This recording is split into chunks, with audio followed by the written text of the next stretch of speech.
ভয়ঙ্কর রূপে শক্তি বাড়িয়েছে ঘূর্ণিঝড় রেমাল। আগ্রাসী রূপ উপকূলে উপকূলে। রেমালের শক্তিমত্তায় বয়ে যাচ্ছে দমকা ঝড়ো হাওয়া। সাগর ফুঁসে উঠেছে স্বাভাবিকের চেয়ে কয়েক গুণ বেশি মাত্রায়। গর্জন তুলে হুঙ্কার দিচ্ছে বড় বড় ঢেউ, জানান দিচ্ছে রেমালের তেজ।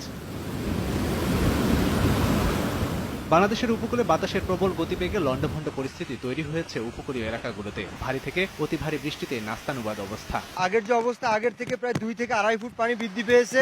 ঠিক আছে, বর্তমান